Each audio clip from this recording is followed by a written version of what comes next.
How's everybody doing this morning? Okay. Most of you are doing good. A few of you might want to go grab a little more coffee. Be great. I was joking around first service that I had too much coffee and was running around too much, and I'd get it all done in 10 minutes. So should be a little longer than 10 minutes, just for the record. Anybody else believe that tomorrow is Labor Day? Tomorrow's the first day of September. You guys believe that? This is insane. And it's also insane that the pumpkin spice is already back. Why? Probably not doing myself any favors there. Glad to those of you who enjoy pumpkin spice. I'm just not one of those people. All right, so difficult situations. We've all been there, I'm sure, had something that was difficult. There's a lot of different difficult situations. Last Sunday, I had to go up to Seattle late at night to pick my wife up from the airport. Now, I have a deep-seated hatred of driving in big cities or on crowded roads. I'm from Montana. My hometown had 800 people. Traffic was not a thing. Traffic in Seattle is a thing, all the time. And I went up to SeaTac. It was about 9 p.m., and I was like, it shouldn't be that bad. Leaving at about 9, get there, 10:20, 10:30, it'll be fine. Except it wasn't. Should have known when my wife texted me. It was like, hey, my flight got delayed. I'll be in at 10:30 now. Okay, it should be fine. And so I finally get to SeaTac. Traffic mainly wasn't bad. It was actually backed up right around SeaTac. And I get to the cell phone waiting area, and I'm like, okay, this will be fine. And so I turn in and notice that on the way back out, it's a right turn only to get out of the cell phone waiting area. But you need to go left to go to the airport, which means you have to go down and either find somewhere to pull a U-turn or go up to a different intersection and come back. So I do that. Once my wife also, when she landed, they ended up in a line of planes that were waiting to, deplane everybody. And so she sat on the runway for 45 minutes before she could get off her plane. And I finally figure out the right turn thing, get back in line. Traffic's backed up to the cell phone waiting area. This is 11 p.m. at this point. Work our way very slowly up to arrivals. Finally get my wife from the airport, and we make it home about 12:30 in the morning. And that was not a fun situation for me. Very stressful. I don't like it. It's not fun. But if you were to put it on a scale, on the grand scheme of things, for as far as difficult situations go, it's not fun. Yeah, it's stressful, but in the end, it's really not that big of a deal, right? If you were to compare it to, for example, being chased by a mountain lion, or being adrift at sea, being in a shipwreck, or losing your job, or breaking up with somebody, or having financial difficulty, a family member getting sick, anything else, in the grand scheme of things, Seattle traffic is not that difficult, is it? And when it comes to difficult situations, especially ones that are extremely stressful or might put us in danger, we're hardwired to respond to these situations in a certain way. It's called the fight or flight response. And when this happens, our body just starts dumping adrenaline into our system. We don't make this decision. Your body's like, hey, I don't like this. Let's figure this out. It starts dumping adrenaline into your system so you can either fight back really, really hard or run away really, really fast. And when that happens, our heart rate jumps, our breathing quickens, our muscles tense. We get ready for action, whether it's fighting or running away. Or we can also freeze. And when this happens, your heart rate actually doesn't go up, it comes down. And instead of jumping into action for a period of time, we just don't move. Now, there's a couple of other options that people try to add in here.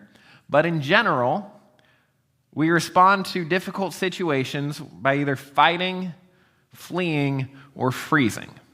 Those are the three main ways we respond to things. But this morning, we're going to look at a story that, as far as difficult situations go, it's pretty high on the list. Might not be top of the top, but it is pretty close. And the person in our story today has a very different response. They don't fight. They don't run away. They don't even freeze. And so, as we get into our story, we're going to be in the book of Habakkuk today.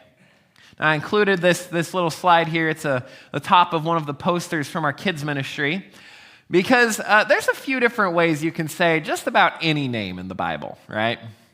So Habakkuk, most people either say Habakkuk or they say Habakkuk. And this pronunciation on the screen is the one we're going to go with this morning. It does not mean that this is the exact Hebrew way to say this name, just that it is the pronunciation we're going to go with this morning. Maybe, I don't even know if Habakkuk would be the correct way either, but this is the one we're going to go with, okay?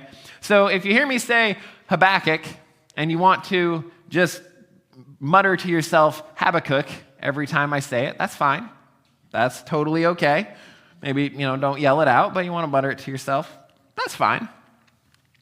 So Habakkuk, you'll notice if you have your bulletin that there's one little line of notes about Habakkuk, and then there's a blank space.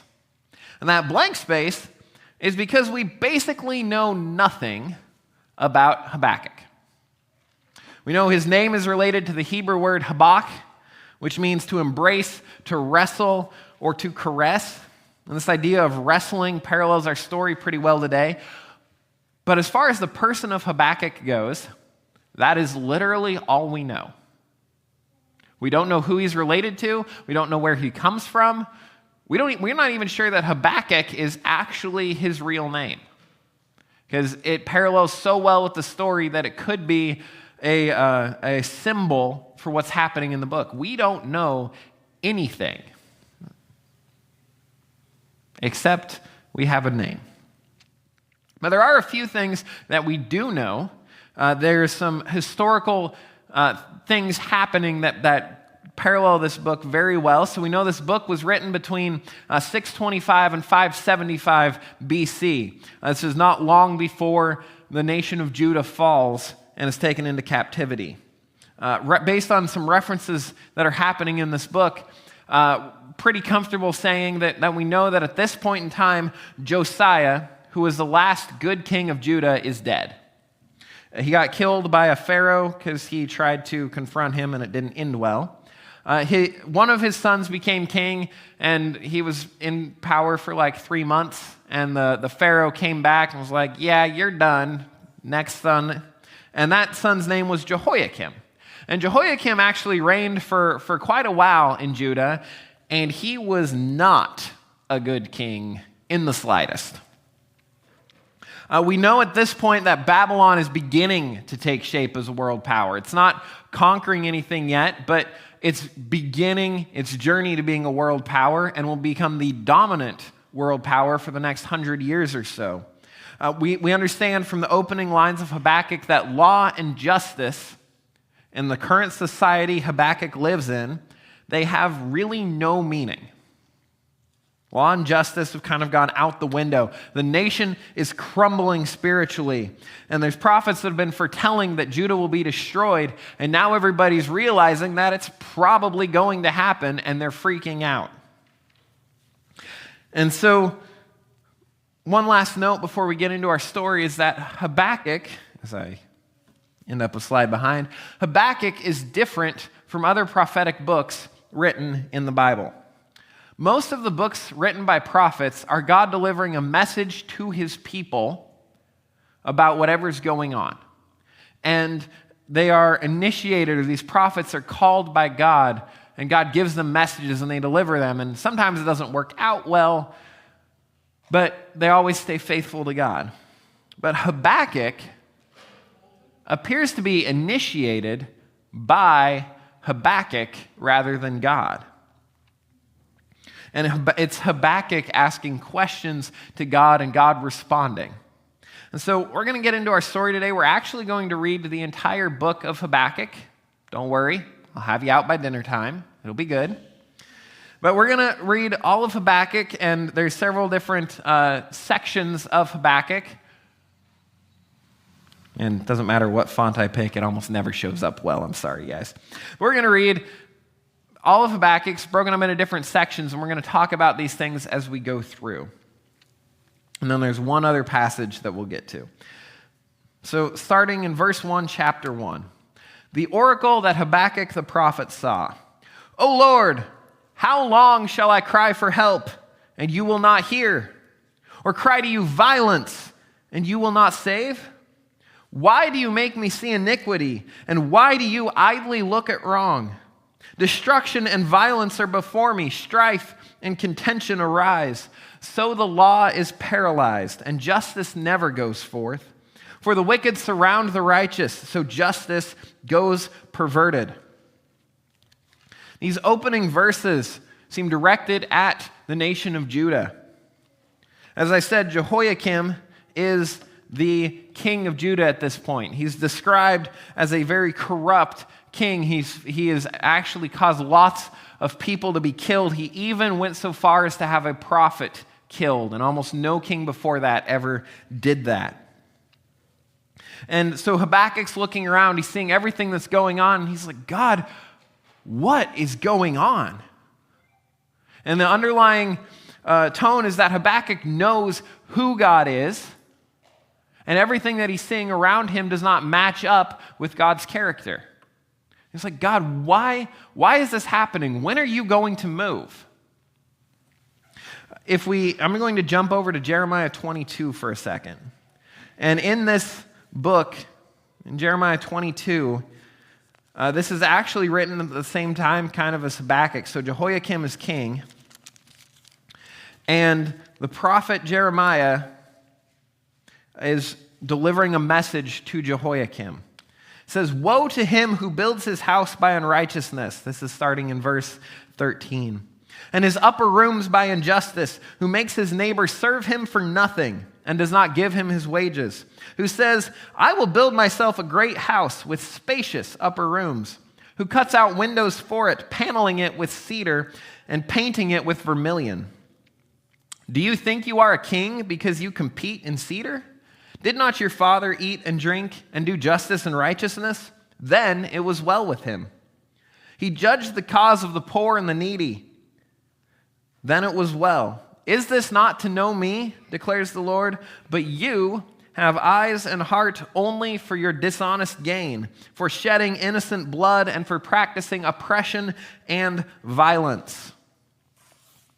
Jehoiakim was not a nice guy in the slightest.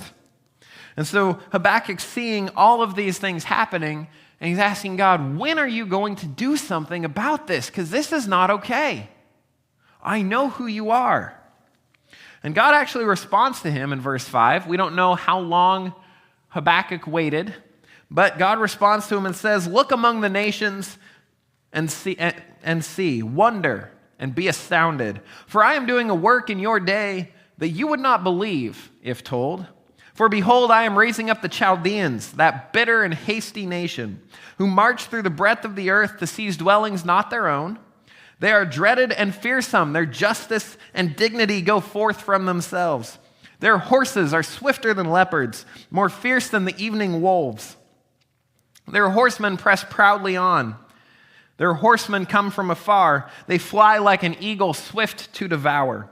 They all come for violence, all their faces forward. They gather captives like sand. At kings they scoff, and at rulers they laugh. They laugh at every fortress, for they pile up earth and take it. Then they sweep by like the wind and go on, guilty men whose own might is their God. So God responds to Habakkuk and says, hey, watch out, because I am doing something that if you weren't there to see it, you'd think was a lie. I am going to raise up the Chaldeans. This is another name for the Babylonians. And at this point, Babylon is still growing as a nation. They haven't begun to take over anything. People, I don't think, really expected them to do much. They've been around for a long time. They've been through a lot of power struggles. They haven't really been like any kind of world power. And God says, hey, I'm going to raise them up, and they're actually going to take out Judah. In fact, they're going to basically take over everything. Their army is fast, it's vicious, it's like wild beasts. They're successful, they're not even going to stop. They dominate others, and they don't even show fear no matter who they're facing. Who would even want to fight them? And yet, in verse 11, God admits that this nation does not fear God. He says their own might is their God. They worship their own power. And God is going to raise them up to take care of the corruption of Judah. So Habakkuk hears this, and he has another question. Continuing in verse 12, he says, "Are you not from everlasting, O Lord my God, my Holy One? We shall not die. O Lord, you have ordained them as judgment, and you, O rock, have established them for reproof. You who are of purer eyes than to see evil and cannot look at wrong. Why do you idly look at traitors and remain silent when the wicked swallows up the man more righteous than he? You make mankind like the fish of the sea, like crawling things that have no ruler. He brings all of them up with a hook. He drags them out with his net. He gathers them in his dragnet, so he rejoices and is glad. Therefore he sacrifices to his net and makes offerings to his dragnet. For by them he lives in luxury, and his food is rich. Is he then to keep on emptying his net and mercilessly killing nations forever?" So Habakkuk, his first question has been answered. He knows how the problems in Judah will be resolved. But now he has another question. And he starts off and he says, "God, you are holy, you are eternal, you are pure, you are using a wicked nation to punish Judah?" I know Judah isn't great, but compared to Babylon, are we really worse off than Babylon? Really? Babylon worships the things that make them successful. How is this okay? They don't even worship you, and yet, if they're as strong and as fast and as fearless as you say, then they're going to go on forever. Who could stop a nation like that? But then, in verse 1 of chapter 2, he says, "I will take my stand at my watchpost and station myself on the tower, and look out to see what he will say to me and what I will answer concerning my complaint." And this is important to everything in this book because Habakkuk, he is asking God some pretty serious questions. He doesn't understand how what's going on fits with God's character, and he wants to know. But instead of just asking and then moving on, he asks and he says, "I am going to wait until I get an answer because I know God will answer me." And there's no indication of time. We don't know how long Habakkuk waited. Maybe it was instantaneous. Maybe it was weeks or months or longer. We don't know. But Habakkuk said, "I will stand and I will wait until I get an answer from God. I know he'll answer me, and I want to know what it's going to be." Then in verse 2, "And the Lord answered me, write the vision, make it plain on tablets, so that he may run who reads it. For still the vision awaits its appointed time. It hastens to the end, it will not lie.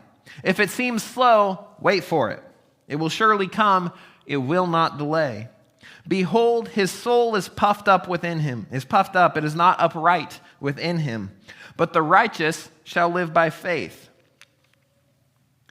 Moreover, wine is a traitor, an arrogant man who is never at rest. His greed is as wide as Sheol. His death, like death, he has never enough. He gathers for himself all nations and collects as his own all peoples." So just at the beginning of this, we have God saying that the solution, the answer to all of Habakkuk's questions, it's coming. It's not here yet, but it will come. If Habakkuk thinks that he is slow, then to wait for it, and it will show up. Verse 4, it says, "His soul is puffed up within him and is not upright within him."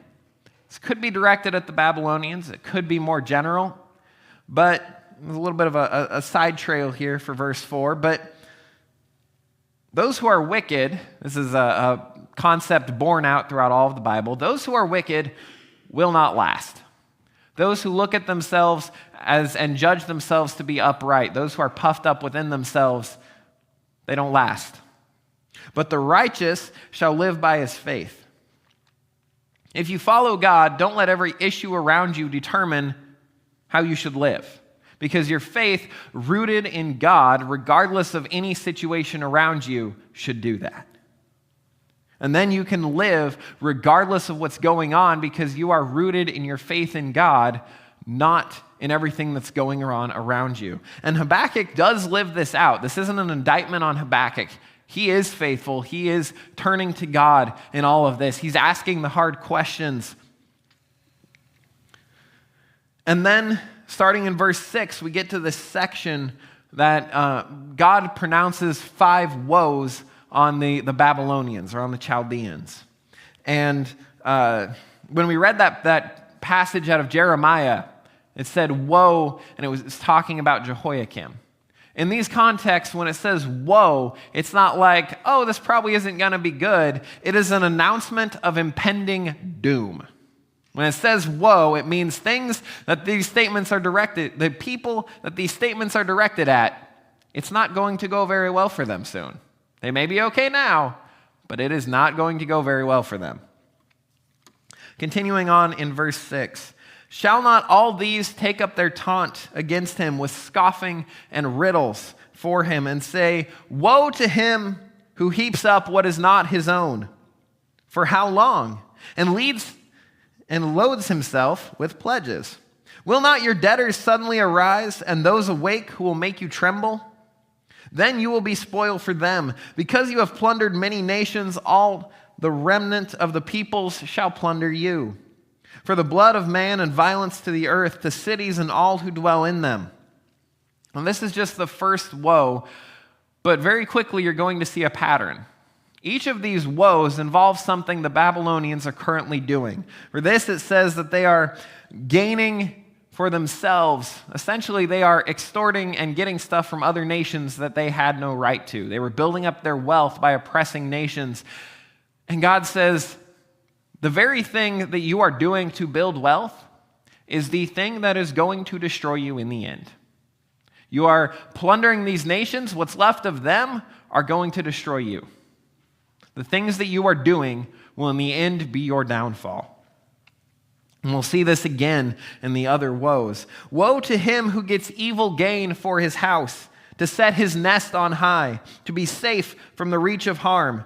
You have devised shame for your house. By cutting off many peoples, you have forfeited your life. For the stone will cry out from the wall, and the beam from the woodwork respond. Woe to him who builds a town with blood and founds a city on iniquity. Behold, is it not from the Lord of hosts that people labor merely for fire, and nations weary themselves for nothing? For the earth will be filled with the knowledge of the glory of the Lord as the waters cover the sea. So these are the next 2 woes. And it said, woe to him who gets evil gain for his house, to set his nest on high. And this is pretty similar to kind of paralleling the idea of what eagles do. They build their nests really high so they're secure, so they're away from other people, they're away from things that could hurt them. And God's telling the Babylonians, you are building yourselves up. You're doing all of these things to keep yourself safe. You're trying to make sure that your power is unassailable. And the very things you are doing to protect yourself will be the things that end you. Doing all these things to make yourself safe, and in the end, they're going to defeat you. And that third woe said, woe to him who builds a town with blood and founds a city on iniquity. Behold, is it not from the Lord of hosts that people labor merely for fire, and nations weary themselves for nothing? Ironic that those who work for their own gain ultimately profit nothing. And all of these things that Babylon is going to do will in the end not help them in the slightest. All of their gain will go to somebody else when they're defeated. All of their power will be dispersed to other people. What's interesting is there's actually a verse in Numbers 35, it's verse 33, and talks about how a piece of land where somebody has been murdered, where somebody has been their blood has been shed, that piece of land can only be cleansed by shedding the blood of the murderer. And so Babylon is building their empire essentially with unjust killing, and God says, guess what? In the end, it's going to be you whose blood is shed. And what will it profit you then? In verse 14, it said, the earth will be filled with the knowledge of the glory of the Lord, as the waters cover the sea. Babylon and Assyria before them, and Greece and Rome after them, their goal was essentially to conquer the known world. And they did it pretty well. And in the end, none of those nations are still in control of the world today. And yet, even as all of those powers rose and fell and history moved on, the knowledge of God kept spreading. The knowledge of God remained, even as those nations fell. So nations can try all they want to build their power, to build their dominion, but it's God who's going to remain in the end. Woe to him who makes his neighbors drink. You pour out your wrath and make them drunk in order to gaze at their nakedness. You will have your fill of shame instead of glory. Drink yourself and show your uncircumcision. The cup in the Lord's right hand will come around to you, and utter shame will come upon your glory. The violence done to Lebanon will overwhelm you, as will the destruction of the beasts that terrified them. For the blood of man and violence to the earth, the cities and all who dwell in them. Again, Babylon was conquering nations. It seems they were doing things to shame the nations they conquered. And in the end, all that will result in is the shame of Babylon. What they are trying to do will be done to them. As they act, so it will happen to them. It's pretty ironic that everything they're doing to build themselves up in the end is what's going to defeat them. Then we get to this last woe. What profit is an idol when its maker has shaped it? A metal image, a teacher of lies. For its maker trusts in his own creation when he makes speechless idols. Woe to him who says to a wooden thing, awake, to a silent stone, arise. Can this teach? Behold, it is overlaid with gold and silver, and there is no breath in it at all. But the Lord is in his holy temple. Let all the earth keep silent before him. This final woe is against idols, and we've known from the beginning of Habakkuk that the Babylonians, they don't worship God. They worship the things that give them power. They worship their idols. They worship all of these things. God says, it's not helping you any. You're worshiping something you literally made. There's no breath in it. There's no power in it. Nothing. It's not helping you. I ran across this sentence as I was studying this last week, and it said, if you worship an idol, you'll receive back what a human can do. But if you worship God, you'll receive back what the creator of the universe can do. If you worship an idol, it's made by people. It has no breath. It's even made in the image of the person worshiping it. Guess what? It's not going to help much. But in contrast to all of those idols that have no breath, that were made by people, the Lord is in his holy temple. The Lord is still in control. Let all the earth keep silence before him. Despite what the Babylonians worshipped, it's really God who's in control, who has power.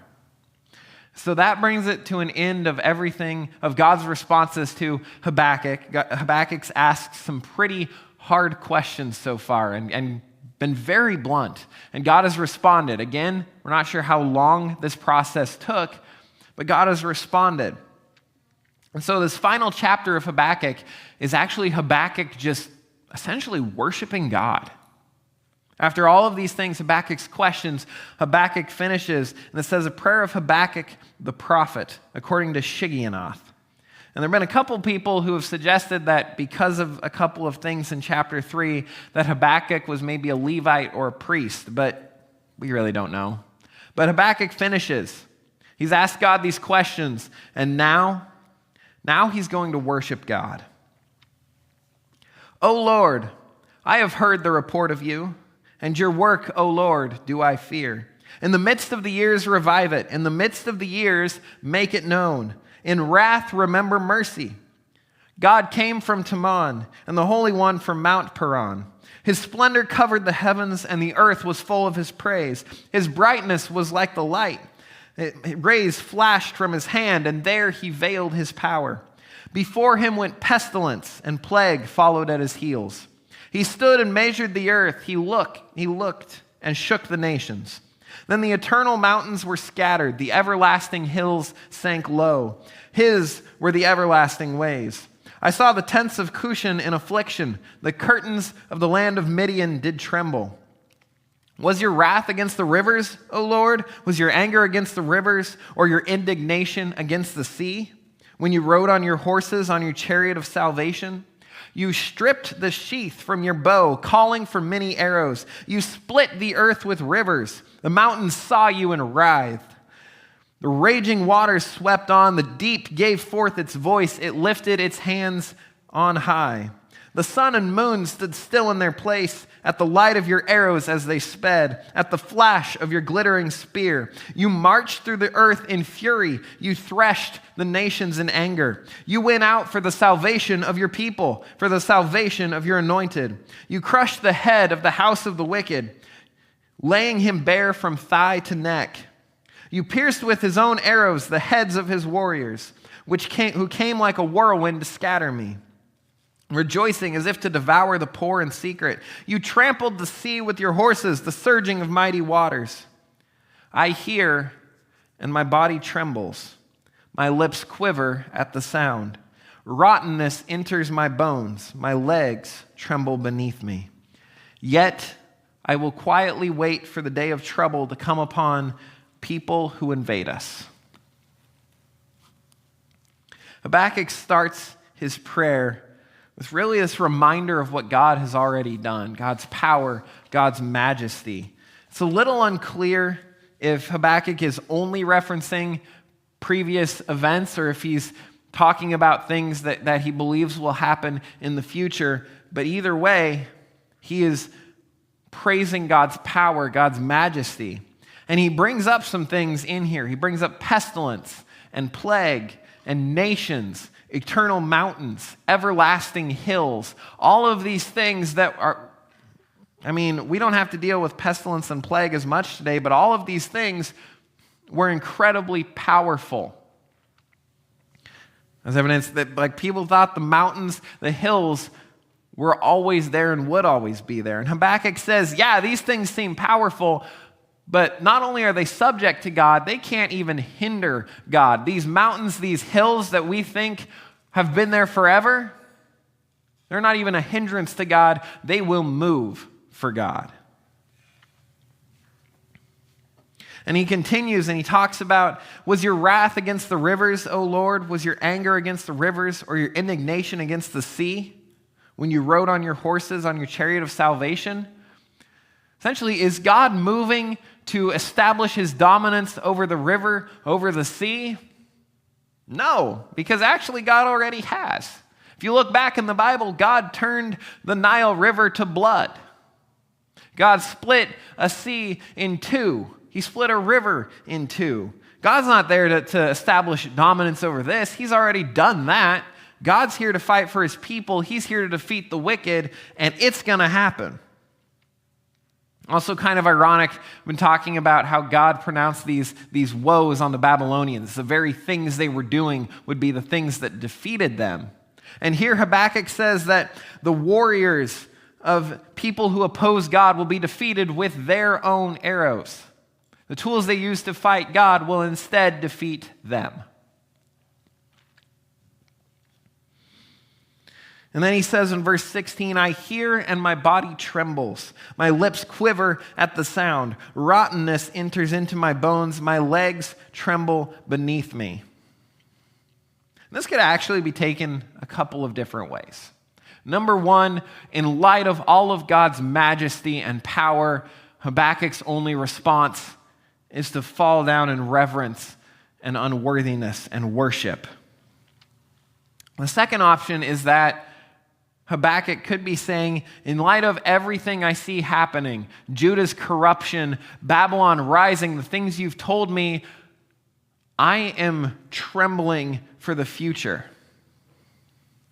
And either way, he finishes verse 16 and says, yet I will quietly wait for the day of trouble to come upon those who invade us.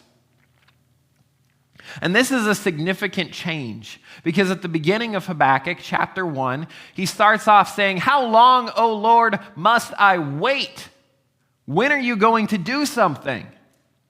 And yet here he says, I will quietly wait for the day of trouble to come upon people who invade us. It's no longer how long, it's I will wait quietly for this to happen. But we still have 3 verses to go, and these 3 verses are actually pretty incredible.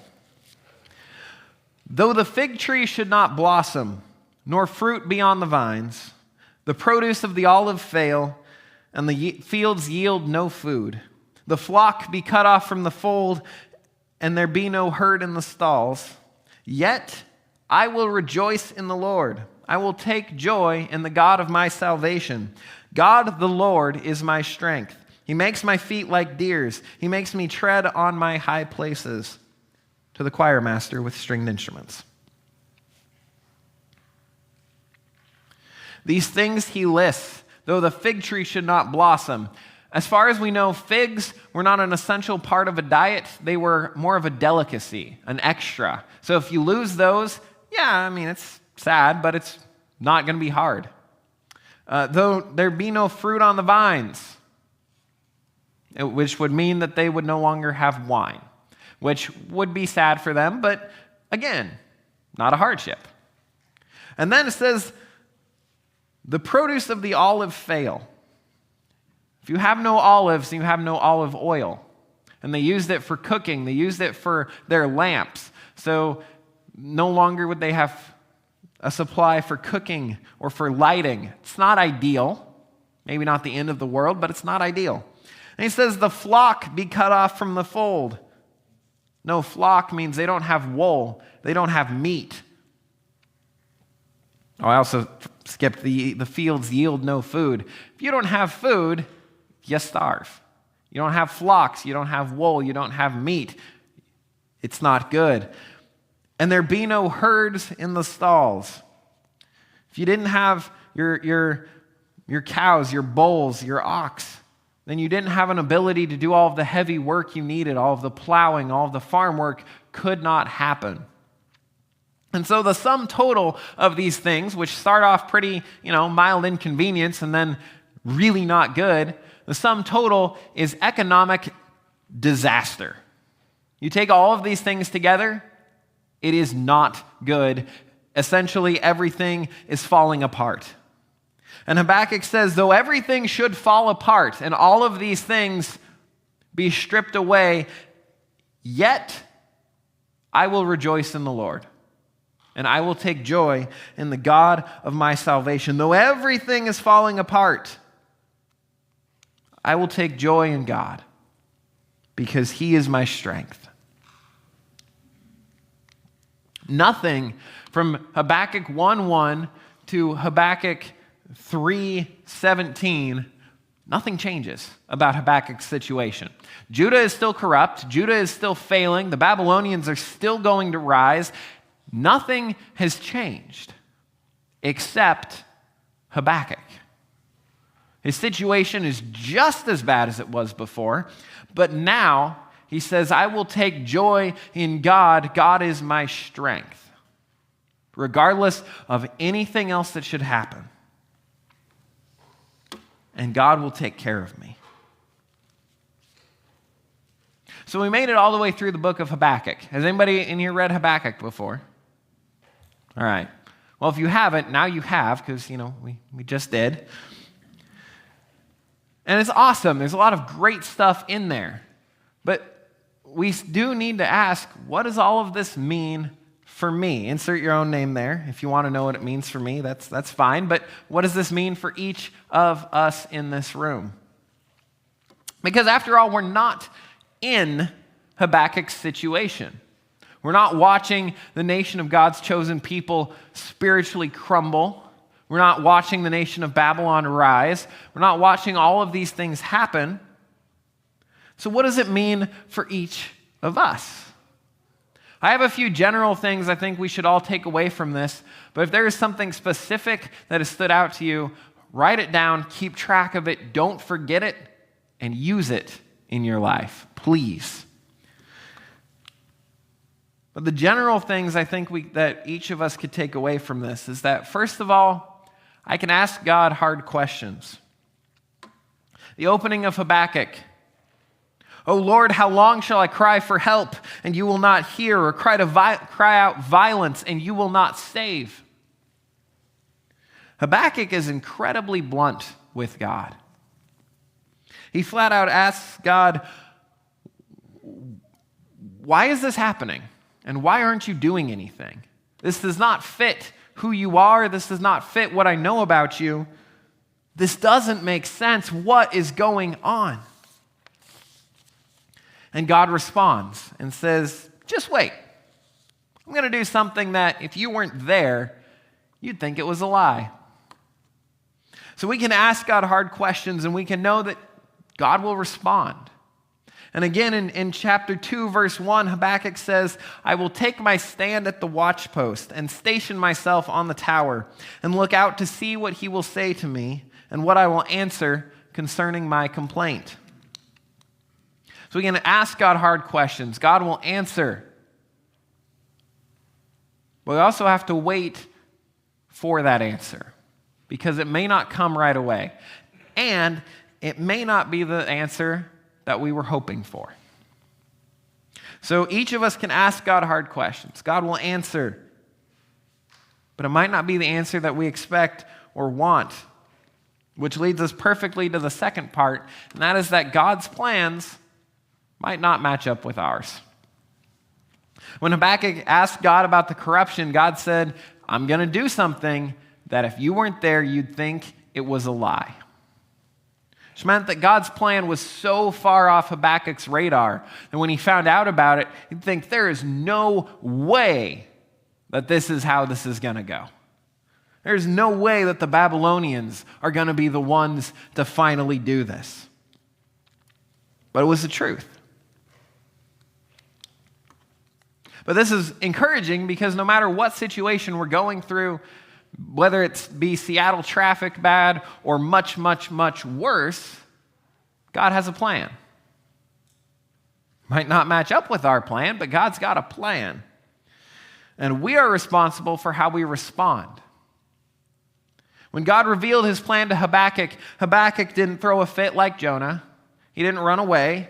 He didn't give up hope. In the end, he praised God and said, "God, I know who you are. I know everything you have done. And so in the end, though the world fall apart around me, I will take joy and strength in you." So no matter if God's plan does not match up with ours, it's up to us how we're going to respond to that.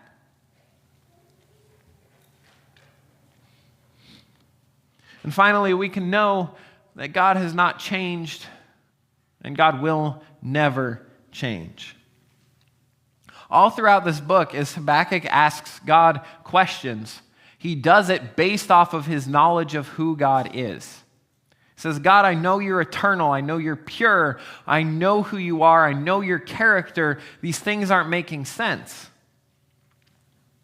And God didn't respond with, "Well, Habakkuk, that was who I was, but not these days.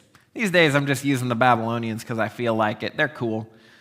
God doesn't do that. God doesn't say, "Hey, I've changed. That's no longer who I am." He says, "You just wait. because I'm going to do something incredible. It's not here yet. And you may think it's slow, but it's going to be right on time. And all throughout it, God did not change. His use of the Babylonians was not because he now approved of wickedness. He had a plan. And so whatever each of us is going through, God has a plan. And who he was is still who he is. The God that Habakkuk worshiped in this book, the God that this entire Bible tells us about, is still the God who is here today. He has not changed. He will not change. So even when everything looks like it's falling apart and nothing's going to be left, God still has a plan. God is still in control. And even if we don't see God's plan, even if we don't get it laid out for us like Habakkuk, we can still rejoice in who God is. We can live by faith, not fall apart in what is happening around us. And isn't that a better way to live? I don't know what everybody in this room is going through. I don't know if it's Seattle traffic bad. I don't know if it's 10 times worse. Maybe you're on a 1 on that scale earlier, or maybe 10 is so far in the rearview mirror that to get back to a 10 would be an accomplishment. I don't know. But God certainly has a plan. It might not be the one that we want, but God has a plan. And we know this because God is still the same as he was when Habakkuk wrote this. He hasn't changed. So what he does hasn't changed either. So in whatever situation it is, we can ask God hard questions. We can be honest with God about how we're feeling. Recently at a high school camp, that's what we were talking about, was how we talk with God. And one of our emphases was that we can be honest with God no matter what it is, because honestly, God already knows. So we don't have to try and hide from God what we're feeling, because he already knows. He just wants to hear it from us. So you're going to ask God the hard questions. He's okay with that. Look for God's plan, even if it isn't your plan. But when God shows you his plan, or at least the next step, then respond to that. Maybe you have to change your plan. That's okay, do that. In the end, it'll be okay.